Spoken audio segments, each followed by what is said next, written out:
सालों पहले एक नगर में एक राजा बुद्धिमान राजा राज्य करता था। उनकी बुद्धि और होशियारी की चर्चा दूर दूर तक थी। राजा कभी भी बिना सोचे समझे कुछ नहीं करता और न ही किसी आरोपी की बात सुने बिना उसे सजा सुनाता था। उसकी बुद्धिमत्ता के चर्चे सुनकर आसपास के राजा रानियां और राजकुमारी आदि उनसे जलते थे। इसी जलन के चलते सभी उस राजा की बुद्धिमत्ता की परीक्षा लेने के लिए नए नए तरीके अपनाते थे। हर बार राजा दूसरे राज्य के शासकों द्वारा ली गई परीक्षा में खरा उतरकर खुद को होशियार और योग्य राजा साबित करता था। एक दिन राजा की परीक्षा लेने के लिए एक राजकुमारी आई।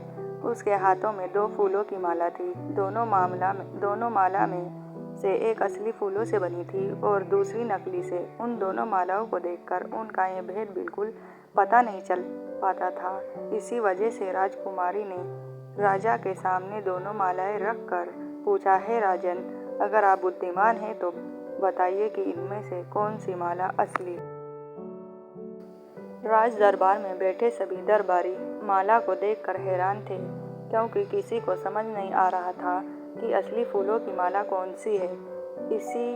सभी इसी सोच में थे कि राजा कैसे बता पाएंगे कि असली फूलों की माला कौन सी है।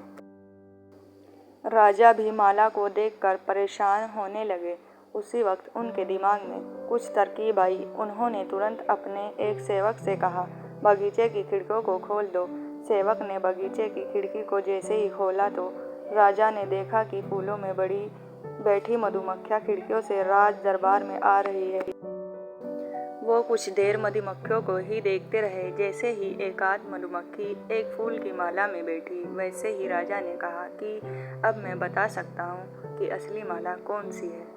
राजा ने तुरंत उस माला की तरफ इशारा किया जिस पर मधुमक्खी बैठ रखी थी।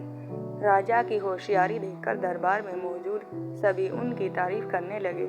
सभी कहने लगे कि हर राज्य को आपके जैसे ही बुद्धिमान राजा की जरूरत है।